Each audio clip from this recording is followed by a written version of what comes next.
4 రకాల ప్రళయాల గురించి మనం ఇప్పటి వరకు కూడా నేర్చుకున్నాం. ఆ 4 రకాల ప్రళయాలు ఏమిటి? నిత్యము, నైమిత్తిక నిత్యము, నైమిత్తికము, ప్రాకృతికము, అత్యంతికము. ఓకే. నిత్య ప్రళయము అంటే నిత్యము అనేటువంటి ప్రళయము అంటే ఏమని చెప్పుకున్నాం? అనుక్షణం మనం ప్రళయానికి లోనవుతూ ఉన్నాం. అనుక్షణం. నిత్యము మనం నశిస్తూనే ఉన్నాం.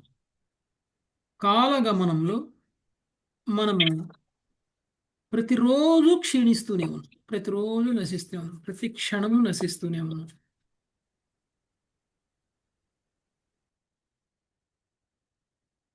మనం ఉదాహరణతో సహా చెప్పుకున్నాం. చిన్నప్పుడు మనం ఎలా ఉన్నామో ఇప్పుడు అలా లేవు మనం. ఇప్పుడు ఎలా ఉన్నామో భవిష్యత్తులో కూడా అలా ఉండం.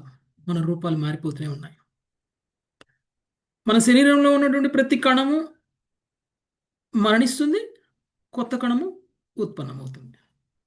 మళ్ళీ పుట్టిన కొత్త కణం కూడా మళ్ళీ తర్వాత మరణిస్తుంది, మళ్ళీ దాని ప్లేస్లో ఇంకొక కొత్త కణం వస్తుంది.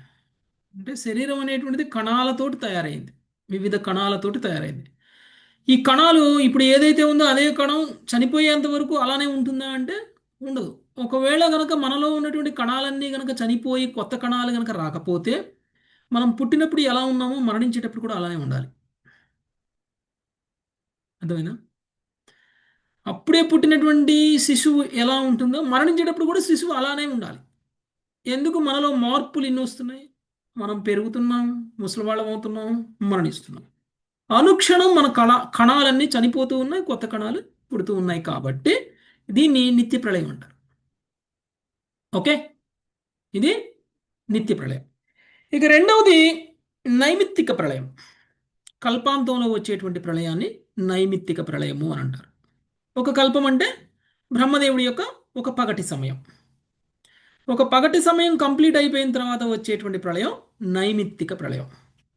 ఈ నైమిత్తిక ప్రళయంలో మనకి 3 లోకాలు నశించిపోతాయి. బ్రహ్మలోకం నశించదు, తపోలోకం నశించదు, మహర్షుల లోకం నశించదు, ఉత్తమ లోకాలు పైన ఉన్న లోకాలు నశించవు, కానీ కింది లోకాలన్నీ నశించిపోతాయి. అందుకనే బ్రహ్మదేవుడు లోకం అనేటువంటిది పోదు కాబట్టి బ్రహ్మదేవుడు నిద్రకి వెళ్ళిపోతారు ఆ సమయంలో. బ్రహ్మదేవుడు నిద్రించే సమయం అనమాట అది. అంటే ఉత్తమ లోకాలు పైన ఉన్న లోకాలన్నీ కూడా నిద్రించే సమయం అనమాట అది. దేవతాలోకాలు కాదు. దేవతాలోకాల కంటే పైన ఉన్నటువంటి లోకం. అంటే వాళ్ళ లోకం పోదు, వాళ్ళు కేవలం నిద్రిస్తూ ఉంటారు ఆ టైంలో. కింద లోకాలన్నీ పోతాయి. ఇక ఆ తర్వాత ప్రాకృతిక ప్రళయం. ప్రాకృతిక ప్రళయంలో బ్రహ్మాండం మొత్తం పోతుంది. ప్రాకృతిక ప్రళయము అని అంటే అది గ్రాడ్యువల్గా వచ్చేటువంటి ప్రళయం.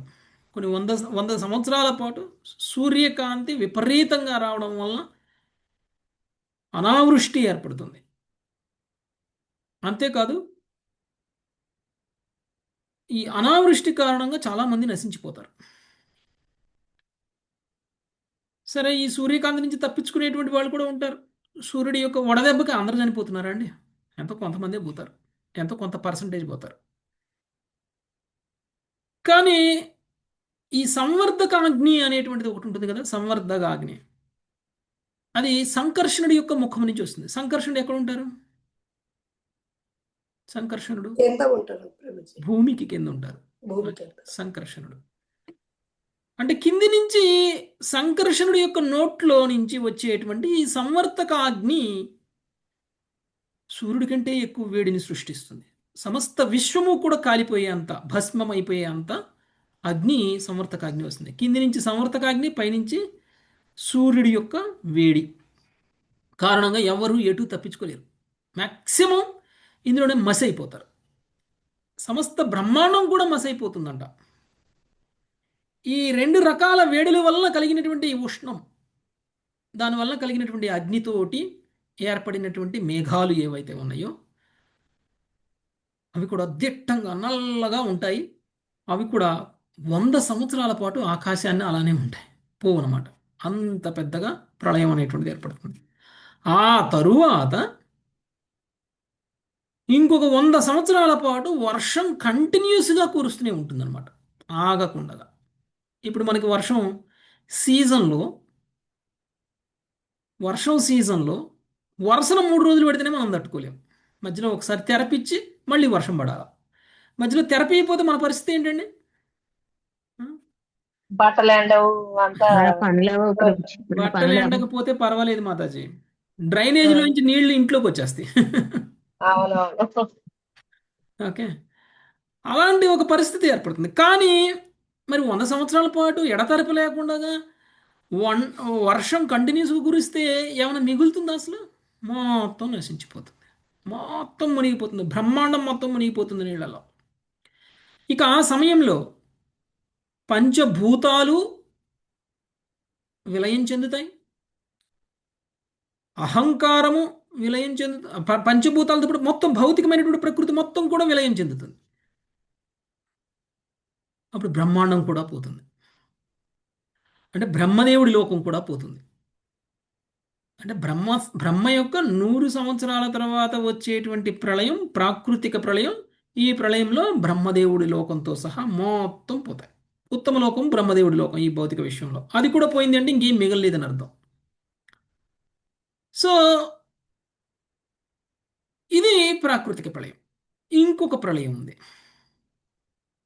అహంకారం వినాశనం అయ్యేటువంటి ప్రళయం. అహంకార వినాశనం జరిగితే ఏం జరుగుతుందండి అంటే భగవంతుడి యొక్క ధామానికి వెళ్తాం మనం, అవునా కదా? విశుద్ధమైనటువంటి అహంకారాన్ని కలిగి ఉండేటువంటి మనం, అంటే మిథ్యాహంకారాన్ని కోల్పోయేటువంటి ఒక ప్రళయం.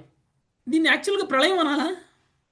దీన్ని ప్రళయం అనడానికి లేదు, ముక్తి అనాలి దీన్ని, కదా? అలానే అనిపిస్తుంది. ముక్తి అనాలి. కానీ దీన్ని కూడా ఒక ప్రళయంతో కంపేర్ చేశారు. ఆ ప్రళయాన్ని ఆత్యంతిక ప్రళయము అని అన్నారు. ఆత్యంతిక ప్రళయం అంటే ఏం లేదండి, ముక్తి. మళ్ళీ శరీరం నశిస్తుంది ఈ ప్రళయం వల్ల. ఈ ప్రళయం వల్ల నశించినటువంటి శరీరం కారణంగా ఈ ఆత్మ భగవంతుడి యొక్క ధామానికి వెళ్తుంది, మళ్ళీ తిరిగి శరీరాన్ని పొందదు. ఆత్యంతిక ప్రళయం గొప్ప ప్రళయం. మిగిలిన ఇప్పుడు చెప్పుకోబడినటువంటి అన్ని ప్రళయాల కంటే ఆత్యంతిక ప్రళయం ఎందుకు గొప్పది అంటే, ఈ మిగిలినటువంటి అన్ని ప్రళయాలు కొంతకాలం వరకే మనల్ని నశింపజేస్తున్నాయి, తిరిగి మళ్ళీ మనం తిరిగి వస్తున్నాం. కానీ ఆత్యంతిక ప్రళయం వల్ల ఇక తిరిగి రావడం లేదనమాట. అంతేనా? ఏది అవును ప్రభుజీ. ఏది ఘోరమైనటువంటి ఆ, ప్రళయం అన్నట్టు, తిరిగి రాకుండా చేసేటువంటి ప్రళయం ఏదైతే ఉందో అదే కదా అన్నిటికంటే టాప్ మోస్ట్ ప్రళయం. ఆత్యంతిక ప్రళయం లాస్ట్ డే ముక్తికి వెళ్ళిపోతున్నాం కదా ప్రభుజీ. ముక్తికి వెళ్తున్నాం అంటే అహంకారాన్ని ఆ, ప్రళయంలా చేస్తుంది, అంటే అహంకార వినాశనం జరుగుతుంది అనమాట ఇక్కడ. ఓకే, దాన్ని ఆత్యంతిక ప్రళయం అంటారు. ఓకే, ఈ విధంగా 4 ప్రళయాల్ని తెలుసుకున్నాం. నేను మళ్ళీ జస్ట్ మొత్తం చెప్పుకున్నాము, కానీ టూకీగా 4 ప్రళయాల గురించి మళ్ళీ రివైజ్ చేసుకున్నాం ఇప్పుడు. ఓకే, ఇంకా ఈ అధ్యాయంలో 4-5 శ్లోకాలు ఉన్నాయి.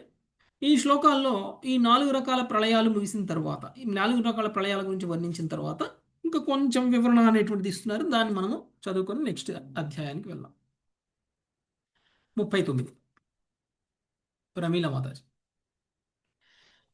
ఏతా కురు శ్రేష్ఠ జగద్విధాతుర్ ఏతాః కురు శ్రేష్ఠా జగద్విధాతుర్ నారాయణస్యాఖిల సత్వధామ్నః నారాయణ సఖ్యాఖిల సత్వదామ్నః లీలాకథాస్తే కదితా సమాసత లీలాకథాస్తే కథితా సమాసతః కార్స్యేన నాశోప్య అభిధాతుమీశః.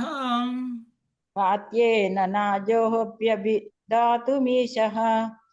కురుశ్రేష్ఠ జగద్వితాత సకల జీవాశ్రయుడునగు నారాయణుని లీలా కథలను కేవలం సంక్షిప్తంగా నీకు చెప్పి తిని, సాక్షాత్తుగా బ్రహ్మదేవుడైనను వాటిని పూర్తిగా వర్ణించుటకు అసమర్థుడై ఉన్నాడు.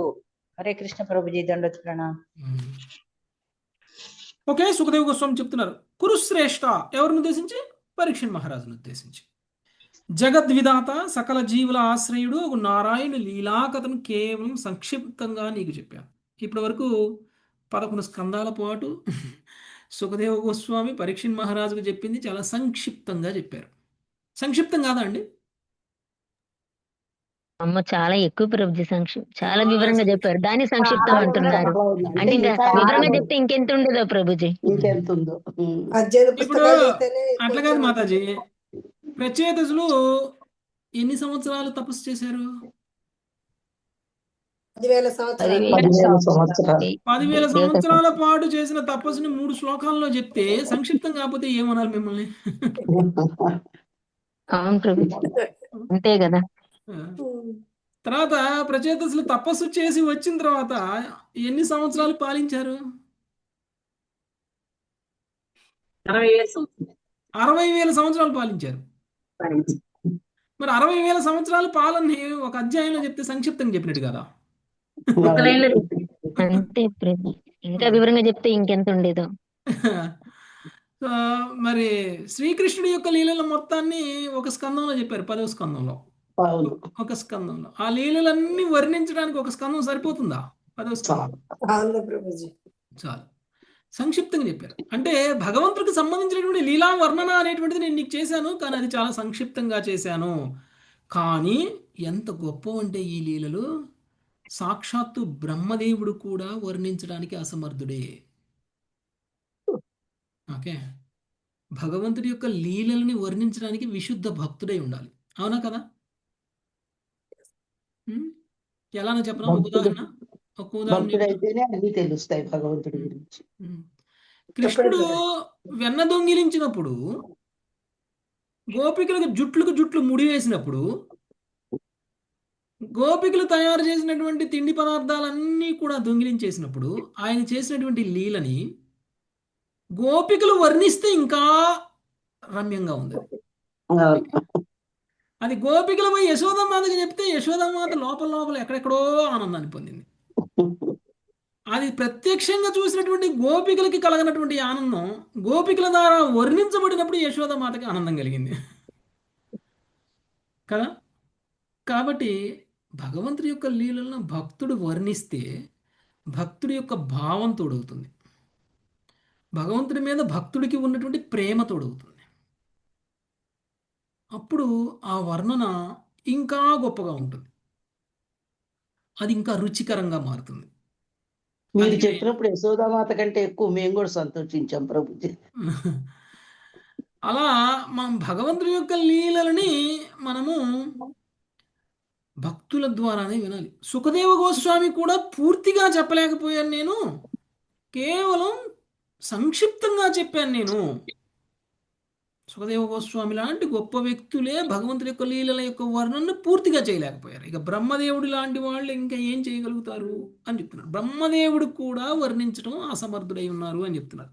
అది భగవంతుడి యొక్క లీలల యొక్క గొప్పతనం. నెక్స్ట్ 40వ శ్లోకం, ఇందుమతి మాతాజీ.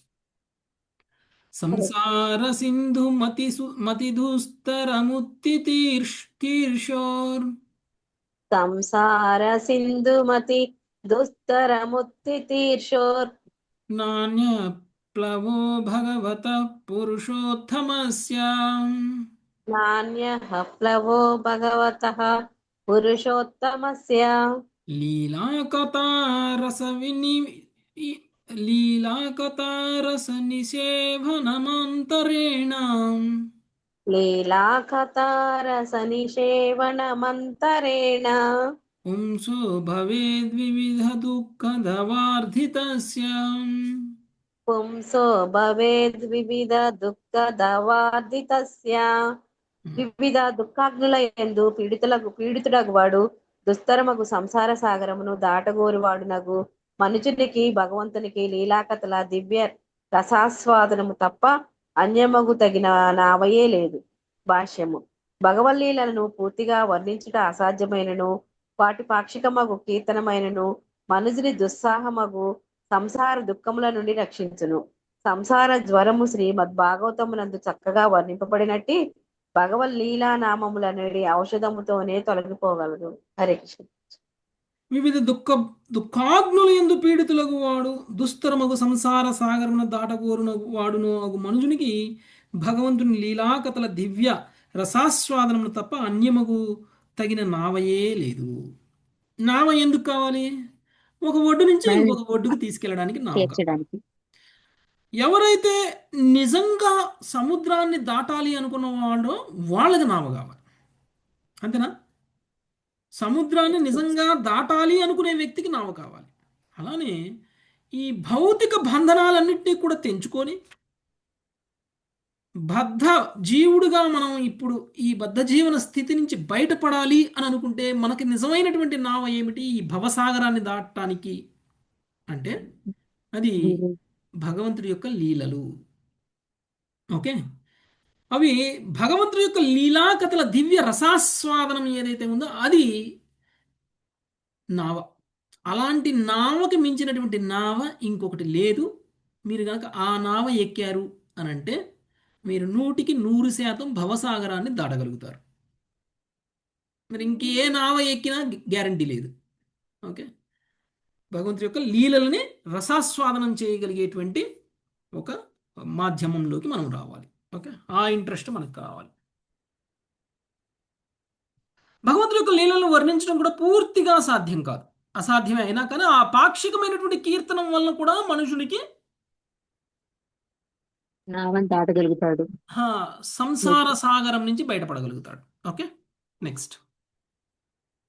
యాక్చువల్గా పరీక్షణ్ మహారాజుకి ఏం చెప్తున్నట్టు, నువ్వు కూడా భవసాగరాన్ని దాటడానికి ఆశ్రయించినటువంటి లీలలు ఇవన్నీ భగవంతుడి యొక్క లీలలు. అయితే అక్కడ సుఖదేవ గోస్వామి అనేటువంటి ఒక తెడ్డుని తీసుకుని సముద్రం దాటారు. సో సుఖదేవ గోస్వామి ద్వారా ఇవ్వబడినటువంటి భగవంతుడి యొక్క లీలల్ని ఆశ్రయించినటువంటి పరీక్షణ్ మహారాజు సంసార సాగరాన్ని దాటగలడా లేదా? ఖచ్చితంగా దాటగలడు. ఖచ్చితంగా దాటగలడు. తప్పకుండా దాటగలరు. ఓకే, అదే ఇక్కడ చెప్తున్నారు. నెక్స్ట్ 41 సునీత మాతాజీ.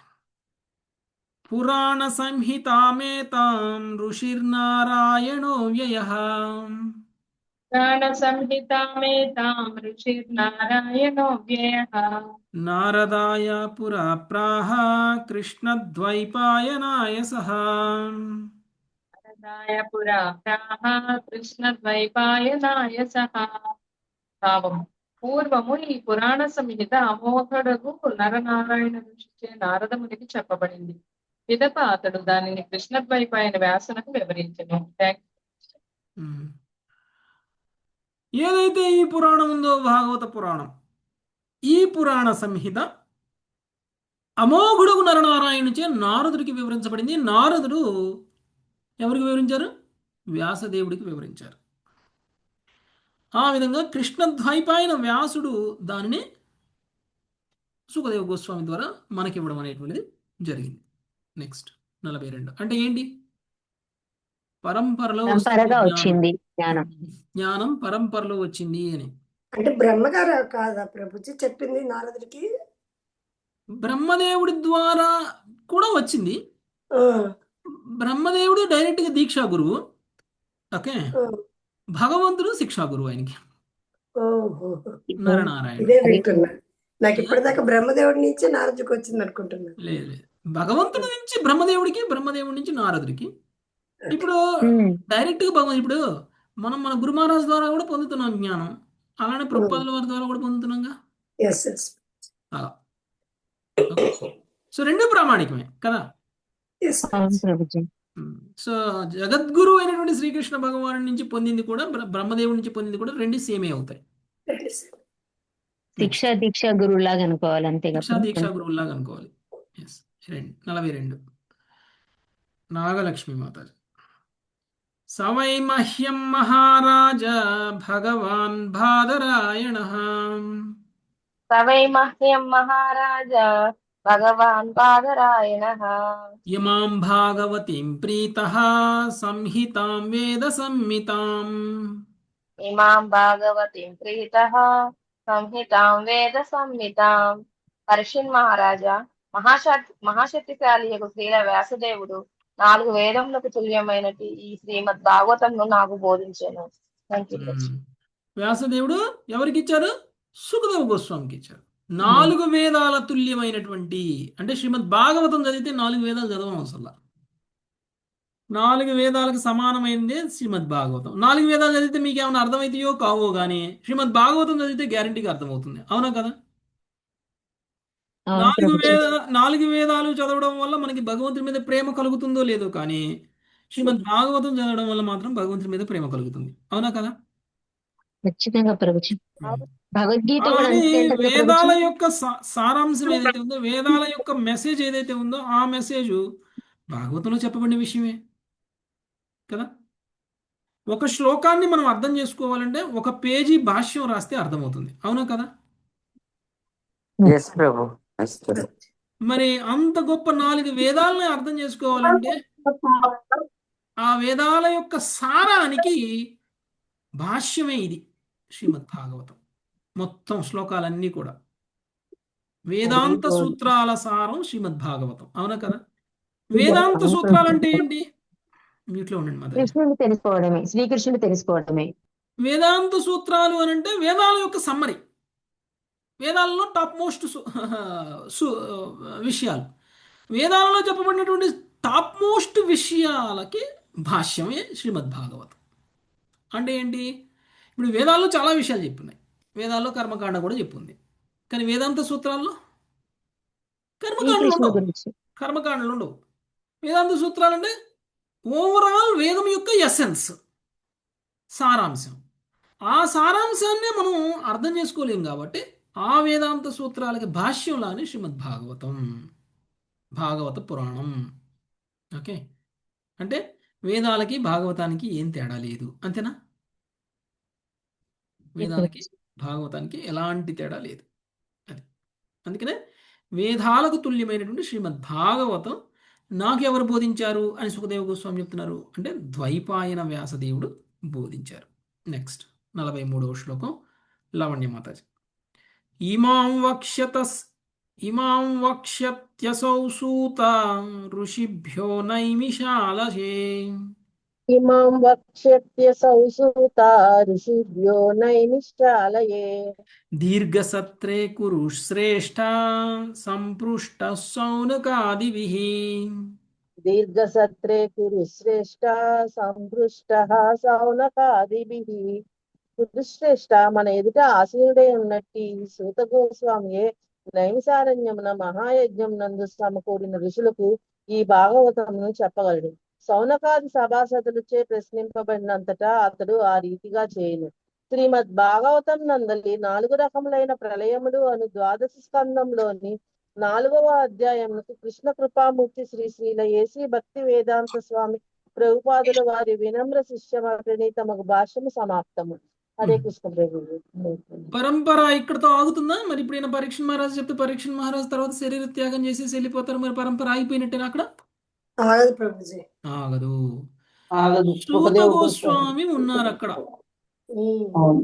అక్కడ ఇది పరీక్ష మహారాజుకి చెప్పేటప్పుడు సుఖదేవ గోస్వామి, అక్కడ ఎవరున్నారు? సూత గోస్వామి ఉన్నారు.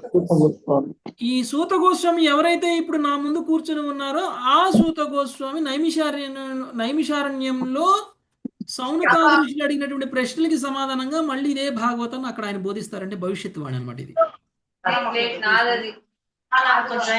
గోస్వామి భవిష్యత్తు అని చెప్తున్నారు. Okay, next. ఓకే, ఈ విధంగా 4 రకాల ప్రళయాలకు సంబంధించినటువంటి విషయాలు కంప్లీట్ చేసుకున్నాం. ఈ విధంగా సుఖదేవ గోస్వామి చెప్పాలి అనుకున్నటువంటి విషయాలన్నీ కూడా భగవంతుడి యొక్క లీలల్ని చెప్పేయడం అనేటువంటిది జరిగింది. ఇక పరీక్షిత్ మహారాజు జీవితంలోకి వద్దాం. యాక్చువల్గా మనం స్టార్ట్ చేసింది, మాతాజీ దయచేసి మ్యూట్లో ఉండండి మాతాజీ. ఎందుకు మీరు నేను మ్యూట్ చేస్తున్నా మళ్ళీ అన్మ్యూట్ చేస్తున్నా? సరస్వతి మాతాజీ ఎవరు?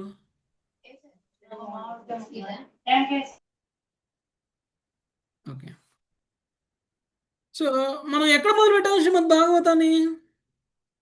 పరీక్ష మహారాజ్ దగ్గర నుంచి మొదలుపెట్టాం. పరీక్షిత్ మహారాజుతో మొదలు పెట్టాం. అసలు పరీక్షిత్ మహారాజు ఎవరు అని చెప్పడం కోసమే పాండవుల గురించి చెప్పాల్సి వచ్చింది, కుంతి ప్రార్థనలు చెప్పాల్సి వచ్చింది, కురుక్షేత్ర యుద్ధం జరిగినప్పుడు ఏం జరిగిందని చెప్పాల్సి వచ్చింది, శ్రీకృష్ణుడు ఎలా పరీక్షిత్ మహారాజును రక్షించాడు అనేటువంటి చెప్పాల్సి వచ్చింది. పరీక్షిత్ మహారాజు యొక్క జననం మొదటి స్కందంలో ఉంది, అవునా కదా. పరీక్షిత్ మహారాజు గురించి ఏది? ద్రోణాచార్యుడి యొక్క పుత్రుడు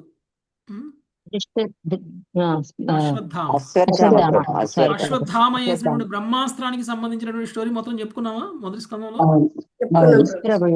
అక్కడ పరీక్షిత్ మహారాజు జననం చెప్పుకున్నాం. ఆ పరీక్షిత్ మహారాజు ఏ విధంగా శాపగ్రస్తుడు అవడం, ఆ శాపగ్రస్తుడు అవడం వలన ఏ విధంగా శ్రీమద్ భాగవతాన్ని పొందాలి అనేటువంటి ఉద్దేశంతో ఆయన ఏ విధంగా సుఖదేవ గోస్వామిని ఆశ్రయించడం, సుఖదేవ గోస్వామి పరీక్ష మహారాజ్కి చెప్పినటువంటి 7 రోజుల కథ ఇప్పుడు దాకా విన్నాం మనం. మరి పరీక్ష మహారాజు ఇక చివరి గడియలు ఉన్నాయి కదా. పరీక్ష మహారాజు ఏ విధంగా ఈ భౌతిక విషయాన్ని వదిలేసి వెళ్ళిపోయారు. పరీక్ష మహారాజు వెళ్ళడానికంటే ముందు ఇంకా ఫైనల్ ఇన్స్ట్రక్షన్స్ ఏమున్నాయి? ఇంకా ఇది డైరెక్ట్ పరీక్ష మహారాజుకి ఇస్తుంది. ఇప్పుడు దాకా కృష్ణ కథలు చెప్పారు. ఇప్పుడు పరీక్ష మహారాజుకి డైరెక్ట్గా ఇచ్చేటువంటి ఉపదేశం ఏంటో సుఖదేవ గోస్వామి చూద్దాం. 7 రోజులు చెప్పి 4 ఏళ్ళ నుంచి చెప్పుకుంటున్నాం ప్రభుజీ. అంటే ప్రభుజీ ఇప్పుడు చివరికి వచ్చాం కదా, ఇంకా 6వ రోజు అలా వచ్చేసి ఉంటారంటారా ప్రభు? సుమారుగా లాస్ట్ 7వ రోజుకి రోజు వచ్చేసి వచ్చిందేమో ఉంటారంటారా? మాతాజీ. 7వ రోజు లాస్ట్ రోజు వచ్చేసి లాస్ట్ గడియలో. ఆహా, లాస్ట్ వీక్. 7వ రోజు చివరిగా లాస్ట్ రోజు. అవునా? ఓకే ప్రభు. ప్రళయాల గురించి చెప్పారు కదా ప్రభు, ఆ? అందుకే ప్రళయాల గురించి లాస్ట్ పంచగడియలు. ఓకే, సర్వరాధ్యం అంత చదవండి. పరీక్షిత్ మహారాజునికి సుఖదేవ గోస్వామి చేసిన చరమ ఉపదేశము 5వ అధ్యాయం స్టార్ట్ చేయండి మాత. హరే కృష్ణ ప్రభు. 5వ అధ్యాయం. పరీక్షిత్ మహారాజునకు సుఖదేవ గోస్వామి చేసిన చర్మోపదేశము. తక్షకుని వలన కలిగిన పరీక్షిత్ మహారాజు యొక్క మృత్యుభయము పరతత్వముపై సుఖదేవ గోస్వామి చేసిన సంక్షిప్త ఉపదేశముచే నివారింపబడిన విధము ఈ అధ్యాయంలో వర్ణింపబడినది. ఈ భౌతిక జగత్తులో వర్తించని 4 ప్రళయ విధానములను గడిచిన అధ్యాయంలో వర్ణించిన వాడే శ్రీల సుఖదేవ గోస్వామి ఇప్పుడు తాను గతమునందు తృతీయ స్కంధంలో కాలగణనమును విశ్వ చరిత్రలో వివిధ యుగములను చర్చించి ఉన్న విధమును గుర్తు చేయను. యుగ చక్రములు కూడి ఉండేది బ్రహ్మదేవుని ఒక దినములో 14 మనుగులు పాలించి మరణించు. ఈ విధంగా మృత్యు ప్రతి దేహదారికి అనివార్యమైనది. కానీ భౌతిక దేహములకు పూర్తిగా భిన్నమైనదే ఆత్మ ఎన్నడను మరణించదు. శ్రీమద్ భాగవతం నందు తాను పరమాత్ముడను అగు శ్రీహరి మహిమలనే పదే పదే కీర్తించునని శ్రీల సుఖదేవ గోస్వామి పలికాడు. ఆ దేవదేవుని సంతృష్టి నుండి బ్రహ్మ జన్మించాడు. అతని క్రోధం నుండి పుత్రుడు జన్మించాడు. వీరుడు మరణించును అనే భావము కేవలం పశుబుద్ధియే.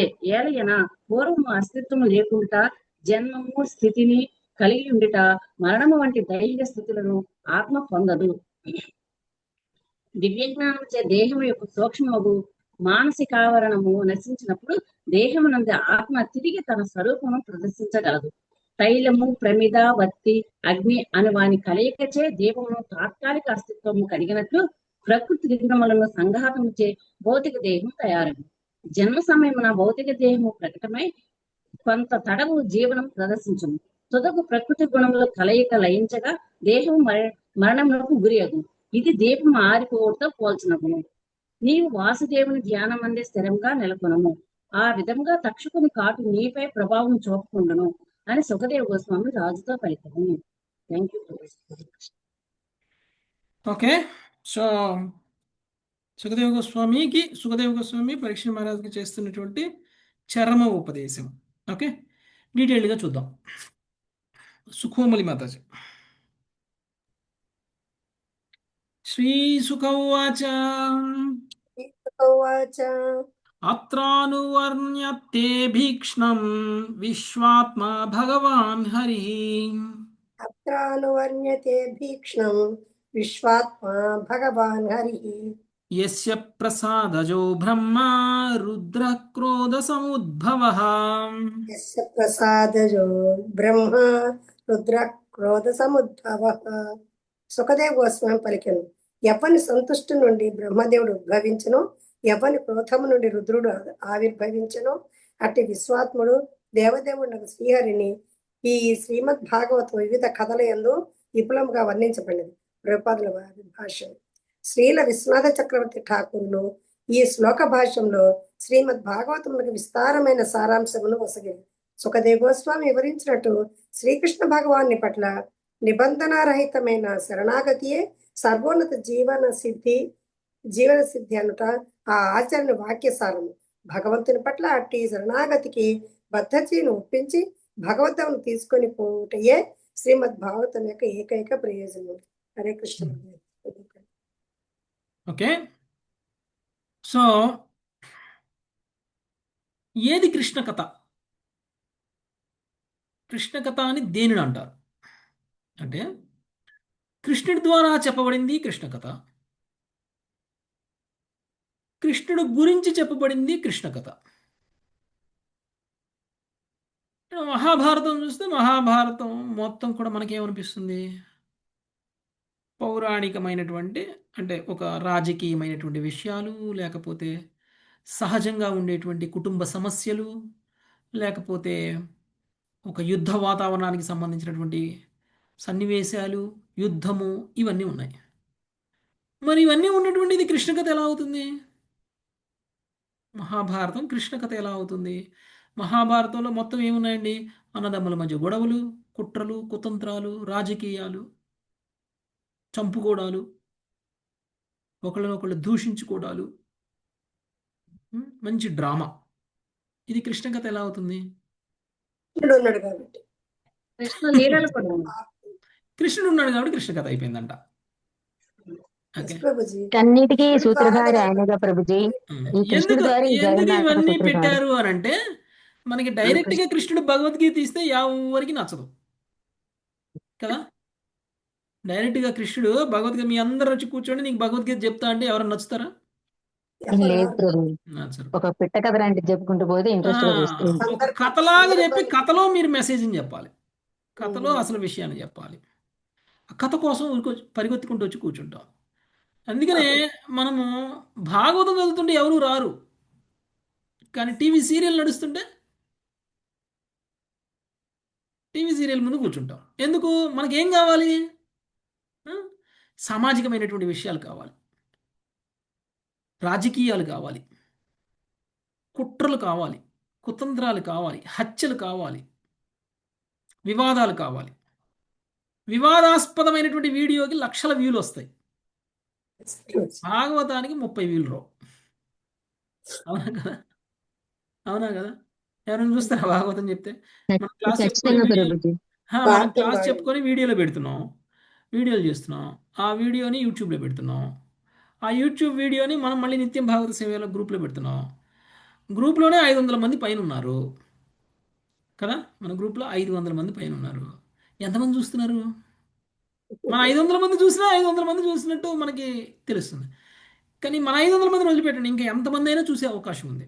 నిజానికి మనము శ్రీమద్ భాగవతం చెప్పుకున్నటువంటి కథని ఏదైతే ఒక్కొక్క అధ్యాయాన్ని మనం చెప్పుకుంటున్నామో దీని అన్నింటినీ కూడా మనము వీడియోలో పెడుతుంటే, ఆ వీడియోని గ్రూప్లో పెడితే గ్రూప్లో మెంబర్స్ చూస్తేనే సరిపోతుంది, చాలామంది చూశారనుకోవచ్చు. కానీ యాక్చువల్గా అయితే ఇది ఓన్లీ గ్రూప్ వాళ్ళకే పరిమితమైందా అంటే ఎవరైనా చూడొచ్చు, ఎక్కడి నుంచి ఎవరైనా చూడొచ్చు. అంటే మినిమం అయితే 500 రావాలి, ఇంకా మ్యాక్సిమం ఎన్నైనా రావచ్చు. కానీ అంతమంది చూస్తున్నారా? గ్రూప్లో వాళ్ళే 30 మంది చూడట్లా, బయట వాళ్ళని పక్కన పెట్టండి. ఓకే. ఇలాంటి కథల్ని భగవద్గీత నేను చెప్తాను అంటే జనాలు ఎవరు నచ్చరు. దానికి చాలా ప్యూరిటీ కావాలి. భాగవతం విని రమించాలి అని అంటే మనలో ఎంతో ప్యూరిటీ ఉండాలి. మనం ఏదో సినిమాలు చూసి రమించినట్టు భాగవతం విని రమించం. ఎందుకు? సినిమాలు చూస్తే మనం రమించినట్లు భాగవతం చూస్తే ఎందుకు రమించమంటే మనలో అంత ప్యూరిటీ లేదు కాబట్టి. భాగవతం రమించేటువంటి వాడు విశుద్ధ భక్తులైతేనే రమించగలుగుతాడు. అందుకని భగవంతుడు ఏం చేశారు? కథలుగా చెప్పారు భాగవతాన్ని. అలానే భగవద్గీతను కూడా మహాభారతంలో బోధించారు. అందుకని మహాభారతం మొత్తం కృష్ణ కథ అయింది. ఓకే. మహాభారతంలో భగవద్గీత లేకపోతే కృష్ణ కథ అవుతుందా? అవ్వదు. అలానే భాగవతంలో కేవలం భగవంతుడి గురించే ఉన్నాయా? భగవంతుడు గురించి కాకుండా భక్తుల గురించి కూడా ఉన్నాయి కదా కథలు కొన్ని. భక్తుల వల్లనే తెలుస్తున్నాయి బాగా. భక్తుల కథలు మరి ఎలా కృష్ణ కథ అయింది? భగవంతుడి కథ అంటే కృష్ణ కథ కావచ్చు, భక్తుల కథలు కృష్ణ కథ ఎలా అయింది? భక్తులందరూ భగవంతుడితో అనుసంధానమై ఉంటారు కదా. భక్తుల జీవితంలో భగవంతుడు ఉంటారు కాబట్టి అది కృష్ణ కథ అయింది. భక్తుల జీవితంలో భగవంతుడు ఉంటారు కాబట్టి కృష్ణ కథ అయింది. ఇప్పుడు మీ జీవితం కూడా కృష్ణ కథ కావాలంటే ఏమవ్వాలి? భగవంతుడు కృష్ణ చైతన్యంలో కర్మలు చేయాలి. అప్లై చేయాలి. కృష్ణ చైతన్యంలో కర్మలు చేస్తే మీ జీవితం కూడా కృష్ణ కథ అవుతుంది. అప్పుడు మీ జీవితాన్ని వర్ణించిన మేము కూడా పవిత్రులం అయిపోతాం. ఓకే, పలానా మాతాజీ పలానా అప్పుడు పుట్టారు, పలానా విధంగా ఆమె భక్తిలో పురోగమించారు, పలానా శిక్షా గురువు, పలానా దీక్షా గురువు, ఆ విధంగా ఆమె భక్తియుత సేవ చేసింది, ఆ విధంగా ఆమె కృష్ణుని పొందింది అని చెప్పామనుకోండి, మీ కథ కూడా కృష్ణ కథే అవుతుంది. ఏమైనా డౌట్ ఉందా ఎవరికైనా? హరి బోల్ ప్రభు, హరి బోల్. అంత అదృష్టం ఉండాలి ప్రభు అందరికీ కూడా. ఓకే, దాని సాధన. సో అనేక కథల రూపంలో శ్రీమద్ భాగవతాన్ని మొత్తం కూడా వివరించడం అనేటువంటి జరిగింది. ఇదంతా కూడా కృష్ణ కథే అని చెప్తున్నారనమాట ఇప్పటి వరకు. నెక్స్ట్, శ్రీమద్ భాగవతం వినడం అంటే మొత్తం 12 స్కందాల భాగవతం వినడం అంటే మొత్తం సంపూర్ణంగా కృష్ణ కథ వినడమే. అలాంటి కృష్ణ కథ వింటే వచ్చే ప్రయోజనం ఏంటో తెలుసా అండి మీకు? ఒక మనిషికి అత్యుత్తమమైనటువంటి ప్రయోజనం ఏదైనా ఉంది అని అంటే ఆ ఒక్క ప్రయోజనం ఇదే. ఇంతకు మించిన ప్రయోజనం ఇంకేం లేదు మనిషి జీవితానికి. ఓకే, అలాంటి ఉత్తమమైనటువంటి పని చేసామన్నమాట మనం ఇన్నాళ్ళు శ్రీమద్ భాగవతాన్ని విని. ఓకే, నెక్స్ట్ రెండవ శ్లోకం.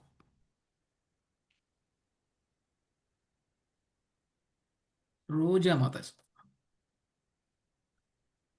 త్వంతు రాజన్మరిష్యేతి పశుబుద్ధిమిమాం జహి తంతురాజన్మరిష్యేతి పశుబుద్ధిమిమాం జాహి న జాతః ప్రాగభూతోऽధ్యా దేహవత్వం న జక్ష్యసి.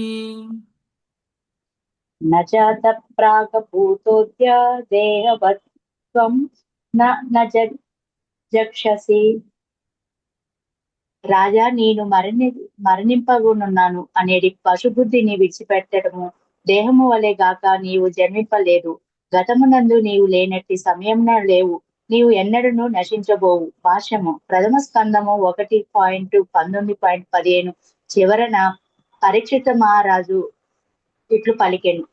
తమ్మోపయాతం ప్రతియత్తు విప్ర గంగా చ దేవి ధృత చిత్తమీశే ద్విజోపసృష్ట కుహకస్తక్ష కోవా దశత్వలం గాయత విష్ణుగాతః.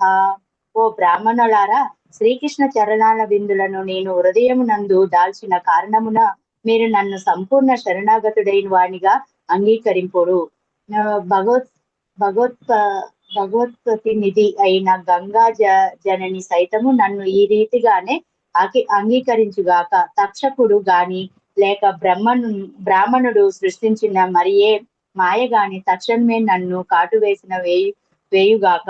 మీరందరూ విష్ణుగాథలను వర్ణించుటయే నేను కోరుచున్నాను. శ్రీమద్ భాగవతమును వినుటకు ముందే పరీక్షిత మహారాజు భాగవతుడు అనగా విశుద్ధ కృష్ణ భక్తుడు అయ్యి ఉండెను. రాజునందు మరణమునకు సంబంధించిన పశుభీతి అసలు లేనే లేదు. కానీ భగవద్గీత యందు శ్రీకృష్ణ భగవానుడు అర్జునుడితో గట్టిగా పలికినట్లు మన కొరికే శుకదేవ గోస్వామి తన శిష్యుడితో అంత గట్టిగా పలుకుచున్నాడు. అరే ఓకే, సుఖదేవ గోస్వామి పరీక్షణ్ మహారాజుకి చెప్తున్నటువంటి విషయం నిజానికి పరీక్షణ్ మహారాజుకి కాదు చెప్పేది, మనకి. పరీక్షణ్ మహారాజు ఏమో అలాంటి విషయాలు చెప్పించుకునే స్థితిలో లేడు ఆయన. ఏమని చెప్తున్నారు సుఖదేవ గోస్వామి? నేను మరణిస్తున్నాను అనేటువంటి భావన పశువులకు ఉండేటువంటి భావన, మనుషులకు ఉండేటువంటి భావన కాదు, నువ్వు పశువులాగా ఆలోచించకు అని చెప్తున్నారు. నేను చనిపోబోతున్నాను, నా ఆయుష్ అయిపోబోతుంది, నేను ముసలివాడిని అయిపోతున్నాను, నేను త్వరలో చనిపోబోతున్నాను అని అనుకునేటువంటి భావన ఉంటుంది చూసారా, అది కేవలం పశువులకు ఉంటుంది తప్ప మనుషులకి ఉండదు, ఉండకూడదు నిజమైనటువంటి మనిషికి. ఎందుకు? మనిషికి జ్ఞానం ఉంది, మనిషికి ఉన్న జ్ఞానం పశువుకు లేదు. ఆ జ్ఞానంతో మనం తెలుసుకోవాల్సినటువంటి విషయం ఏమిటి అని అంటే, ఈ శరీరం చనిపోతుంది కానీ మనం చనిపోవట్లేదు, ఈ శరీరం పొందక ముందు కూడా మనం ఉన్నాము, ఈ శరీరాన్ని కోల్పోయిన తర్వాత కూడా మనం ఉంటాము అనేటువంటి విషయం తెలుసు కాబట్టి మనం మరణిస్తున్నాము అనేటువంటి భావన ఉండదు. శరీరాన్ని వదిలేస్తున్నాము, ఇంకొక శరీరాన్ని పొందుతాము. విశుద్ధ భక్తుడికి ఆ జ్ఞానం ఉందనుకోండి, ఇంకొక శరీరమే పొందడు కదా. అలాంటి జ్ఞానం ఉన్నటువంటి విశుద్ధ భక్తుడు ఇంకొక శరీరాన్నే పొందడు. అందుకని భక్తులు మరణానికి భయపడరు, మరణాన్ని చాలా సంతోషంగా స్వీకరిస్తారు భక్తులు. ఎందుకు? ఏం చేస్తాం ఈ శరీరంలో ఉండి, ఇంకా ఎంతకాలం ఉండాలి ఈ శరీరంలో అని అనుకుంటాం మనం కదా. వైరాగ్యం, శరీరానికి సంబంధించిందే వద్దనుకున్నప్పుడు ఇక శరీరం కూడా కావాలనుకుంటాము మనం. ఇంకా ఏం సాధించాలి ఈ శరీరంతో అనేటువంటి భావనలో ఉంటారు. కాబట్టి నీవు లేని సమయం లేదు. తరువాత ఈ శరీరాన్ని వదిలేసిన తరువాత కూడా నువ్వు ఉండబోని సమయం అంటూ ఉండదు. ఎప్పుడు ఉంటావు, నిత్యం కదా. ఆత్మ ఆత్మ గురించి మాట్లాడుతున్నారు. కాబట్టి పరీక్షణ్ మహారాజుకి ఈ జ్ఞానం లేదా అంటే ఉంది. పరీక్షణ్ మహారాజు ఏమని చెప్పారు అసలు ఈ శ్రీమద్ భాగవతం మొదలు పెట్టడానికంటే ముందే? తక్షకుడు ఇప్పటికిప్పుడే నన్ను కాటేసినా పర్వాలేదు, లేదా నన్ను గంగా తనయుడు అంటే ఎవరు, భీష్ముడు భగవత్ ప్రభు. ప్రతినిధి అయినటువంటి గంగా జనని, గంగామాత, లేదు గంగామాత, గంగామాత గురించి మాట్లాడుతున్నారు. గంగామాత కూడా నన్ను, అంటే వీళ్ళు గంగాదేవి ఒడ్డునే కదా వాళ్ళు కూర్చొని ఉంది. ఆ గంగ ఒడ్డున ఉండి ఈ గంగ నన్ను ముంచేసి చంపేసినా పర్వాలేదు, తక్షకుడు ఏదో బ్రాహ్మణుడి ద్వారా శపించబడ్డాను నేను, ఆ పలానా తక్షకుడు వచ్చి నన్ను కాటేస్తాడు అని చెప్పేసి ఆ తక్షకుడు 7 రోజులు కూడా ఆగనవసరం లేదు, ఇప్పటికిప్పుడే వచ్చి కాటేసినా పర్వాలేదు, నేనేం భయపడను, నేను ఇంకా బతకాలి అని నేనేం అనుకోవట్లేదు, లేదంటే ఈ శరీరం పోతే నేను చనిపోతాను అని కూడా నేను అనుకోవట్లేదు. నాకు కావాల్సిందల్లా ఏంటంటే మీ ద్వారా నేను కృష్ణ కథను వినడం కావాలి, నాకు విష్ణు గాథని వినిపించండి నాకు. అది వినిపించకపోతే బాధపడతా నేను. గంగాదేవి ముంచేస్తుందనో, తక్షకుడు చంపేస్తాడనో, బ్రాహ్మణుడి శాపం ఫలిస్తుందనో నేను బాధపడట్లేదు. నిజంగా నాకు ఎప్పుడు బాధ కలుగుతుందంటే మీరందరూ ఇక్కడ ఉన్నటువంటి సాధువులందరూ కనుక విష్ణుగాథ కనుక ఇప్పుడు బోధించకపోతే అప్పుడు నేను బాధపడతా అని చెప్తున్నారు. అంటే ఏంటి, ఆయనకు అర్థమైంది కదా ఆయన జీవితం మీద. ఆయనకు చావుంటే భయం ఉందా? లేదు ప్రభు, ఆయనకి భయమే కృష్ణ లేదు. కథను పొందకపోతే భయపడుతున్నాడు, Yes, ప్రభు. చావుకు భయపడలేదు. కృష్ణ కథ విననేమో అని భయపడుతున్నాడు. నాకు ఇంకా తక్కువ సమయం ఉంది, తొందరగా చెప్పండి అని అంటున్నారు. ఓకే, అది చెప్పకపోతే నేను భయపడుతున్నాను, అది చెప్పనందుకు నేను బాధపడుతున్నాను అని అంటున్నారు. అది అలాంటి పరీక్షణ్ మహారాజుకి ఇస్తున్నటువంటి సుఖదేవ గోస్వామి ఇన్స్ట్రక్షన్ ఏదైతే ఉందో అది ఆయనకి తెలియక ఇస్తున్నారా? తెలిసే ఇస్తున్నారు. కాబట్టి ఆయన మాధ్యమం ద్వారా మనందరికీ కూడా ఇది తెలియజేస్తున్నారు. మనం ఎప్పటికీ నశించం, కాబట్టి నశించినటువంటి మనం నశించే శరీరాన్ని చూసి భయపడద్దు అని చెప్తున్నారు. నెక్స్ట్ 3వ శ్లోకం, సుధీర సునీతి మాతాజీ. హరే కృష్ణ. భవిష్యసి భూత్వా త్వం పుత్ర పౌత్రాధిరూపవాన్ నా భవిష్యసి భూత్వా త్వం పుత్ర పౌత్రాది రూపవాన్ బీజాంకురవద్దేహాదేర్ వ్యతిరిక్తో యతానలః బీజాంకురవద్దేహర్ రిత్యర్ బీజాంకురవందేహర్ కావట్లేదు ప్రభుజీ, చెప్పరా మళ్ళీ. నేను ఒకసారి చెప్తాను. బీజాంకురవద్దేహాద్ వేర్వ్యతిరిక్తో యథానలః బీజాంకురవద్దేహర్ రిక్తో యదా నలః. బీజము నుండి అంకురములు ఉద్భవించిన రీతిన తిరిగి కొత్త బీజములు సృష్టింపబడును. నీవు అట్లు కాక నీ పుత్ర పౌత్ర రూపముల్లో తిరిగి జన్మింపవు. పైగా అగ్ని దాని ఇంధనమునకు భిన్నమైన చందనమున నీవు దేహదారులకు పూర్తిగా భిన్నమై ఉన్నావు. కృష్ణ కృపామూర్తి శ్రీలా ప్రపాదికి జై భాష్యము. ఒకప్పుడు మనుషుడు తన పుత్రునికిగా జన్మించి అదే వంశములో నిలిచి ఉన్నట్లు కలగనుచుండును. పితాపుత్రేణ పుత్రుమాన్ యోనవు. తండ్రి పౌత్రునిగా జన్మింపగలిగడి కారణమున ఒక వ్యక్తి తన పుత్రుని యందు తండ్రిని గాంచును అని శృతిమంతములందు చెప్పబడినది. శ్రీమద్ భాగవతం యొక్క ప్రయోజనము ఆధ్యాత్మిక ముక్తియే కాని దేహ బుద్ధి భ్రమను కొనసాగించట కాదు. ఇది ఈ శ్లోకంలో స్పష్టంగా తెలుపబడినది. హరే కృష్ణ ప్రభుజీ. దండవత్ప్రణామం. ఒకవేళ కనుక ఒక గురువు ఒక శిష్యుడికి నీవు ముక్తిని పొందుతావు, నువ్వు మళ్ళీ తిరిగి భౌతిక శరీరాన్ని తీసుకోవు అని అన్నాడు అంటే ఆ గురువు అంతకంటే అత్యుత్తమమైనటువంటి శిష్యుడు ఎవరు ఉండరు. ఇంకా గురువు ద్వారా శిష్యుడు నువ్వు ఈ శరీరాన్ని వదిలేసిన తర్వాత నువ్వు భగవంతుడి ధామానికి వెళ్ళిపోతావు, నువ్వు మళ్ళీ తిరిగి శరీరాన్ని పొందవు అని ఎవరైనా శిష్యుడు అనిపించుకోగలిగితే అంతకు మించిన ప్రయోజనం ఇంకేం లేదు, అంతకు మించిన సక్సెస్ ఇంకేం లేదు కదా. పరీక్షిత్ మహారాజుకి ఎవరు గురువు ఇక్కడ? సుఖదేవ గోస్వామి. సుఖదేవ గోస్వామి గురు. సుఖదేవ గోస్వామి ఏమన్నారు? నువ్వు మళ్ళీ జన్మించవు నాయన. జనరల్గా మళ్ళీ జన్మిస్తే చాలా సందర్భాలు, అంటే జనరల్గా అంటే ప్రతిసారి ఇలానే జరుగుతుందని కాదు, మనం మరణిస్తే మన పౌత్రుడిగా మళ్ళీ మనం అంటే మన కొడుకుగా మనం పుడతాం, ఛాన్సెస్ ఉన్నాయి. మనకు బలమైన కోరిక ఉందనుకోండి, ఈ ఫ్యామిలీలోనే రావాలి అని. ఓకే, వేదం శృతి మంత్రాలు కూడా చెప్తున్నాయి అలానే. ఏమని? మరణించినటువంటి వ్యక్తి అదే కుటుంబంలో తర్వాత జనరేషన్ వ్యక్తిగా పుట్టచ్చు, కొడుకులుగా పుట్టే అవకాశం ఉంది అని శృతి మంత్రాలు కూడా చెప్తున్నాయి. నువ్వు ఒకవేళ మరణిస్తే మళ్ళీ నీ పౌత్రుడిగానే నువ్వు పుడతావు అని అనుకుంటున్నావేమో. అలా ఏం పుట్టవు నువ్వు భగవంతుడి ధామానికి వెళ్ళిపోతావు. నీ దేహము పూర్తిగా భిన్నమైనటువంటిది. మిగిలిన వ్యక్తుల లాంటి దేహం కాదు నీది, మిగిలిన వ్యక్తుల లాంటి వాడివి కాదు, నువ్వు ముక్తిని పొందుతావు అని చెప్తున్నారు ఇక్కడ. ఇంతకంటే సక్సెస్ ఏమనుందండి పరీక్షిత్ మహారాజుకి? పరీక్షిత్ మహారాజు అదేంటండి అలా పుట్టాడు, ఆయన పుట్టుకతోనే సర్వం కురుక్షేత్ర యుద్ధం జరిగింది, మొత్తం నాశనం అయిపోయింది, పుట్టుక మంచిది కాదు. లేదంటే మరణించేటప్పుడు కూడా ఈ ఏదో పిచ్చి పని చేసి ఏదో పాము వేరే బ్రాహ్మణుడి మెడలో వేసి శాపం తెప్పించుకొని తక్షకుడితో కాటు వేయించుకొని చనిపోతున్నారు. ఏం పుట్టుక, ఏం మరణం అని అనుకుంటాం పరీక్షిత్ మహారాజుది, అవునా?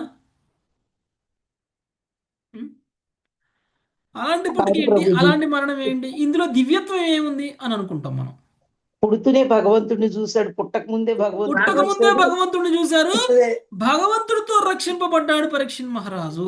పుట్టక ముందే భగవంతుడు ఆయనకు అండగా ఉన్నారు. అంతకంటే దివ్యమైనటువంటి జననం ఏముంటుంది? మళ్ళీ వెళ్ళిపోతూ భగవంతుడు భగవత్ కథలనే వింటున్నారు, వెళ్ళిపోతూ భగవంతుడి యొక్క దివ్యమైనటువంటి లీలల్ని వింటున్నారు, భక్తుల సాంగత్యంలో మరణిస్తున్నారు.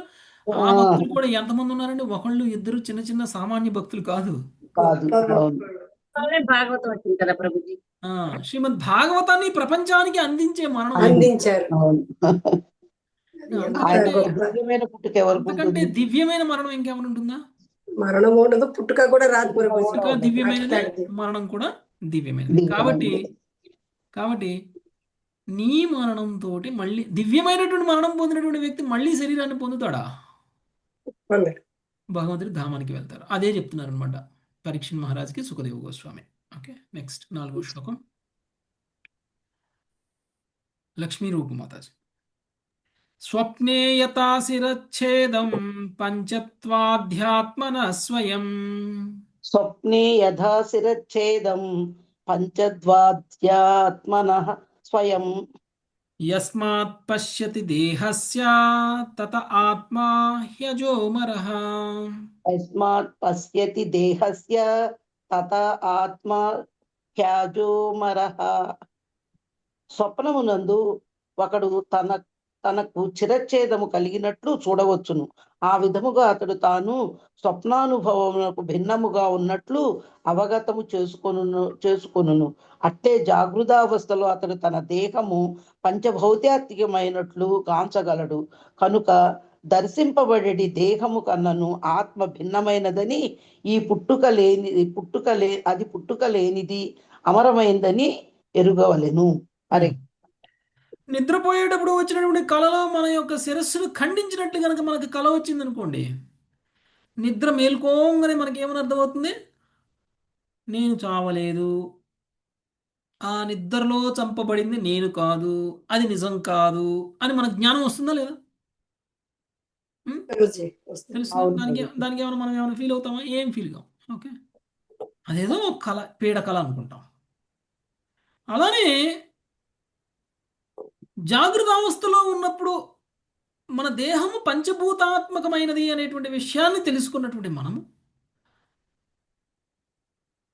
ఈ దేహానికి భిన్నమైనటువంటి వాళ్ళం. మనం ఆత్మ అంటే కలలో మరణించిన వాళ్ళం కాదు, మనము నిజమైన వాళ్ళం. ఇది నాకు శరీరం ఉంది, ఆ శరీరం మీద తలకాయ కూడా ఉంది.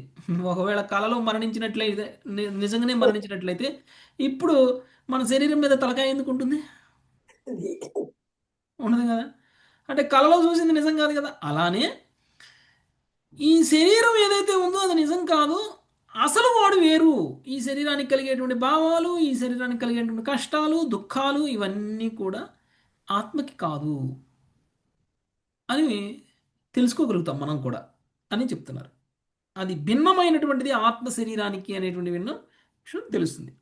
ఆ భిన్నమైనటువంటి శరీరం, ఆ భిన్నమైనటువంటి ఆత్మ, శరీరానికి భిన్నమైనటువంటి ఆత్మ మళ్ళీ మళ్ళీ పుట్టడం, మళ్ళీ మళ్ళీ చావడం ఇలాంటివి ఏమి ఉండవు. ఓకే, శరీరం కనుక పుడుతూ చస్తూ ఎలా ఉంటుందో అలా ఆత్మ అనేక జన్మలు ఎత్తడం, అనేక మరణాలు మరణించడం అనేటువంటిది ఏమీ ఉండదు. అది ఎప్పుడూ ఒకలానే ఉంటుంది. నెక్స్ట్ 5వ శ్లోకం శ్రీవాణి మాతాజీ. ఘటే భిన్నే ఘటాకాశ ఆకాశస్య స్యాధ్యత పురా. హరే కృష్ణ ప్రభుజీ. ఘటే భిన్నే ఘటాకాశ ఆకాశ సాధ్యథా పురా. ఏవం దేహే మృతే జీవో బ్రహ్మ సంపద్యతే పునః. ఏవం దేహే మృతే జీవో బ్రహ్మ సంపద్యతే పునః. కుండ పగిలినప్పుడు దాని యందున్న ఆకాశ భాగమున పూర్వం వల్లనే ఆకాశతత్వముగా మిగిలి ఉండను. అట్లే స్థూల సూక్ష్మ దేహము నశించినప్పుడు వాటి అందున్న జీవుడు తన ఆధ్యాత్మిక స్వరూపంలో తిరిగి పొందను. హరే కృష్ణ. కుండలో గాలి ఉంటుందా? కుండలో గాలి ఉంటుంది కదా. కుండ పగిలిన తర్వాత గాలి ఎక్కడ పోతుంది? కలిసిపోద్ది. గాలిలో కలిసిపోతుంది. ఆకాశ భాగం అంటే అదే. ఓకే, కుండ ఉన్నా కుండ లేకపోయినా కుండ ఆకాశం అలానే ఉంటుంది. అవునా కదా? అవును. అలానే శరీరం ఉన్నా శరీరం లేకపోయినా ఆత్మ అలానే ఉంటుంది. ఓకే, శరీరం కుండ లాంటిది, ఆత్మ కుండలో ఉన్నటువంటి ఆకాశం లాంటిది. ఓకే, సో తన స్వరూపము అనేటువంటిది తను పోదు. తను నిత్యము ఉండేటువంటి జీవుడు మనం అనుకుంటాం ఐక్యం అయిపోతుంది, బ్రహ్మజ్యోతిలో ఐక్యం అయిపోతుంది, భగవంతుల్లో ఐక్యం అయిపోతాము అని అనుకుంటాం. భగవంతుల్లో ఐక్యం కాదు, భగవంతుడి యొక్క అంశం మనకు కూడా వ్యక్తిగత మనం అందరం కూడా వ్యక్తిగత ఆత్మలో మనకందరికీ కూడా ఒక వ్యక్తిగతమైనటువంటి గుర్తింపు ఉంది. అది మరణించిన తర్వాత కూడా ఉంటుంది ఆ గుర్తింపు. ఓకే, ఎవరైతే దీక్ష తీసుకున్నారో వాళ్ళందరికీ కూడా దీక్షానామం ఇవ్వబడింది. అవునా కదా? ఆ దీక్షానామం తీసుకున్నటువంటి వాళ్ళందరికీ కూడా ఆ వ్యక్తిగత గుర్తింపు అనమాట. అది ఆత్మకున్న గుర్తింపు. అది ఈ శరీరాన్ని వదిలేసినా మీ పేరు అదే ఉంటుంది. లక్ష్మీ రూప సత్యభామ దేవిదాసి. ఓకే, సుకోమలి సత్యవతి దేవిదాసి. ఇది మీ పేరు, మీ ఆత్మకి ఇచ్చిన పేరు, ఇది మీ శరీరానికి ఇచ్చిన పేరు కాదు. ఓకే, మీరు వైకుంఠ లోకానికి వెళ్ళినా మిమ్మల్ని ఈ పేరు పెట్టి పిలుస్తారు. మీరు ఆశీర్వాదంతో పిలిపించుకోవాలి. గోలోక బృందావనానికి వెళ్ళినా మిమ్మల్ని ఈ పేరు పెట్టి పిలుస్తారు. అంటే మీకు గుర్తింపు ఉన్నట్టే కదా. అవును ప్రభుజీ. శాశ్వతమైనటువంటి పేరు వచ్చింది మీకు. ఓకే ఓకే సో కాబట్టి ఆత్మ అనేటువంటిది నశించదు, శరీరం నశించినా కానీ ఓకే ఆత్మ తిరిగి తిరిగి జన్మ తీసుకోవడం అనేటువంటిది జరగదు అనేటువంటి విషయం చెప్తున్నారు. Okay, thank you very much. Hare Krishna. వాంఛాకల్పతరుభ్యశ్చ కృపా సింధుభ్యః